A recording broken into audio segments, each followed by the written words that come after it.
사랑의 교회 초창기 멤버 중에 제 아버지보다 나이가 10살 정도 많은 장로가 한 분 계셨는데 그분 부인이 저를 참 예뻐했어요. 그 집에 자녀가 없었거든요. 그 장로 부인이 돌아가시기 며칠 전에 병문안을 갔는데 제 손을 꼭 잡고 눈물 흘리던 모습이 지금도 생생합니다. 아내를 잃은 그 장로, 얼마 있다가 재혼을 했어요. 그런데 그 재혼한 아내도 또 죽었어요. 그러고 나서 미국으로 이민을 가셨나 정확하게 기억이 안 나는데 아무튼 세 번째로 결혼을 했습니다. 그 장로 세 번째 결혼 얘기를 들은 저희 아버지가 어머니한테 이렇게 말을 했어요. 보통 결혼해서 한 사람한테 맞춰가면서 사는 것도 쉽지 않은데 장로님 참 대단하셔. 미국의 근본주의 몰몬교도가 많이 사는 콜로라도 시티라는 곳이 있어요. 유타하고 아리조나주 접경 지역인데 거기에 엉클 클론이라고 불리는 근본주의 몰몬 교도 수장인 룰런 제프라는 사람이 살았습니다.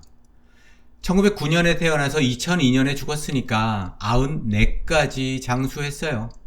그 양반 아내가 무려 75명, 그 중에 67명은 여든이 넘어서 얻었는데 그 여자들이 14살, 15살이었습니다. 확인된 자식들은 생각보다 그렇게 많지 않아요. 65명이니까. 이 사람 죽고 나서 1955년생인 아들 워렌 제핏이 공식적인 지위도 계승했고 또 대부분의 아버지의 아내를 자기 아내로 삼았습니다. 이 친구 한때는 70명이 넘는 아내를 자랑하다가 2006년도에 체포되어 가지고 종신형을 받고 지금 감옥에 있어요.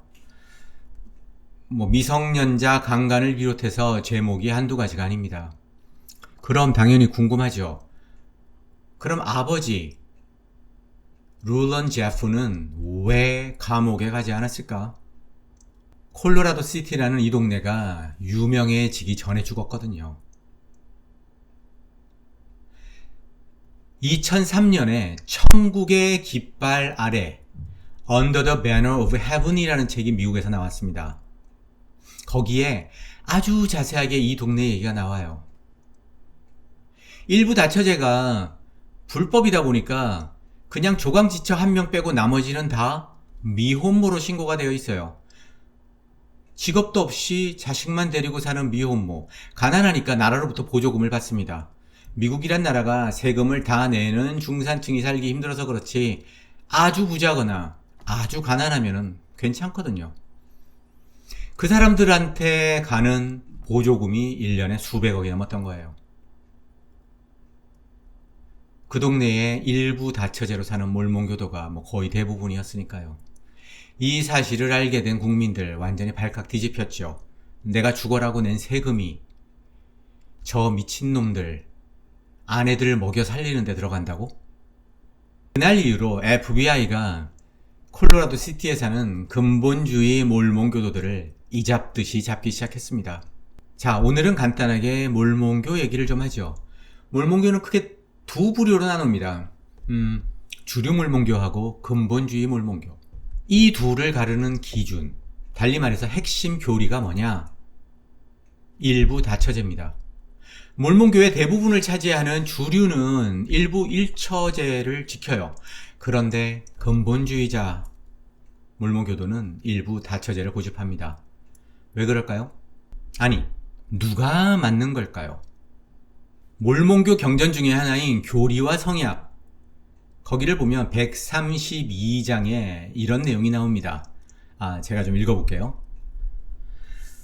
진실로 이같이 주가 나의 종 조셉 스미스에게 이르노라.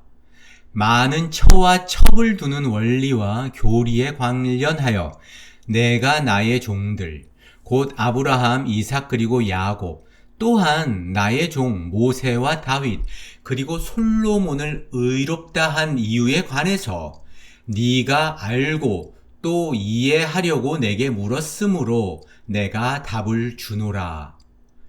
이게 132장 1절에 나옵니다. 그러면서 조셉 스미스의 하나님 자세하게 설명합니다. 최대한 많은 철을 두라는 거죠. 그리고 덧붙여서 조셉 스미스가 좀 지나치게 두더라도 조강지처, 너는 남편한테 불평하지 말라고 합니다. 진짜 자상하죠, 그죠?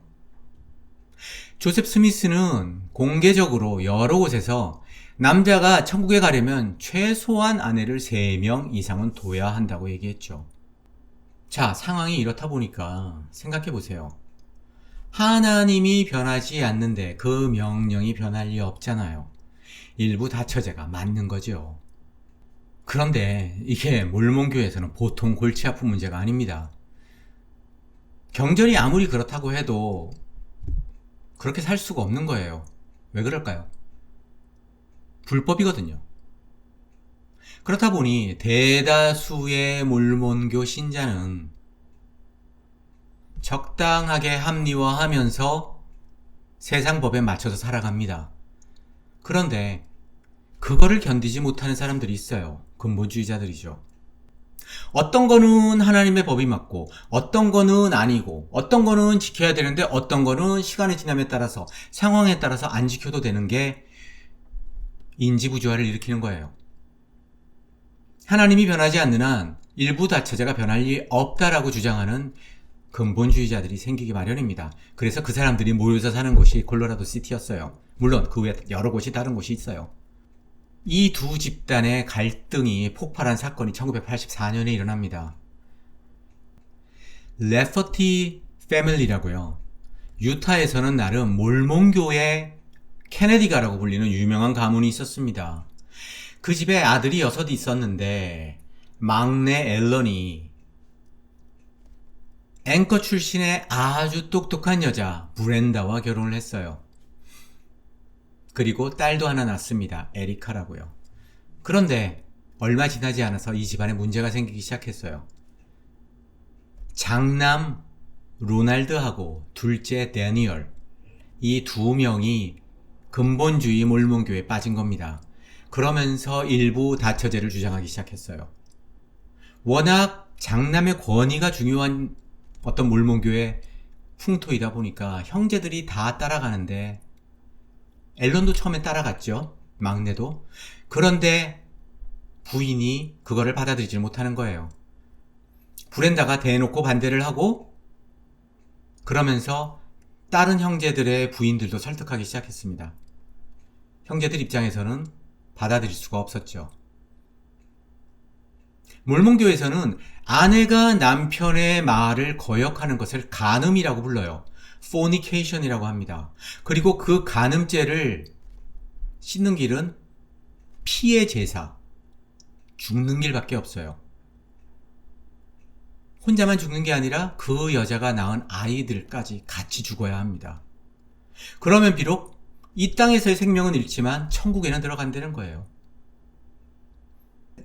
결국 브렌다와 18개월 된 딸 에리카는 장남과 차남에 의해서 처참하게 살해당합니다. 이 사건은 발생했을 때에도 화제를 끌었는데 더 유명해진 건 2003년에 앞에서 말한 책, 산악인이자 작가인 지안 크라카워가 Under the Banner of Heaven, 천국의 깃발 아래서 라는 책을 썼는데 그게 베스트셀러가 되면서부터예요. 그 책에 따르면 대는 18개월 된 에리카 조카를 먼저 죽였습니다. 집에 들어가니까 어린 조카가 큰아빠를 보고 좋아서 손을 흔들면서 웃었대요.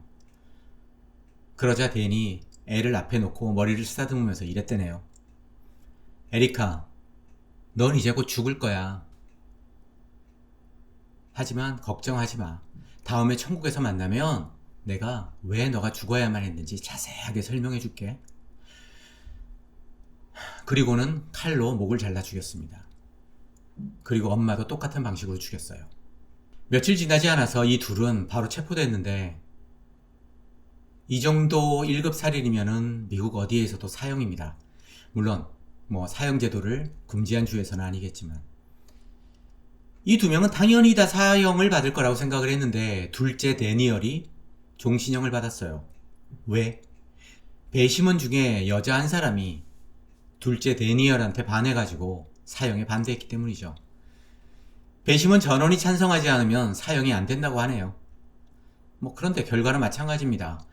론, 사형은 언도받았지만 평생 감옥에서 잘 먹고 잘 살다가 2019년에 자연사했습니다. 아무튼 이 재판이 끝나고 재판관이 혀를 찼어요. 자기가 수많은 재판을 했지만 살다 이렇게 자기가 저지른 범죄에 대해서 일말의 후회나 죄책감, 고통을 느끼지 않는 사람들을 본 적이 없다고요. 이 두 사람은 재판 과정 내내 실실 웃으면서 자신만만했습니다. 공개적으로 카메라를 향해서 이렇게 떠들었대요. 우리가 사람을 죽인 건 맞지만 범죄를 저지른 건 아니다. 우리는 하나님의 명령을 이행했을 뿐이다. 스티븐 와인버그라고 노벨 물리학상을 받은 유명한 물리학자가 이런 말 했습니다. 착하게 태어난 사람은 착하게 살다가 죽는다.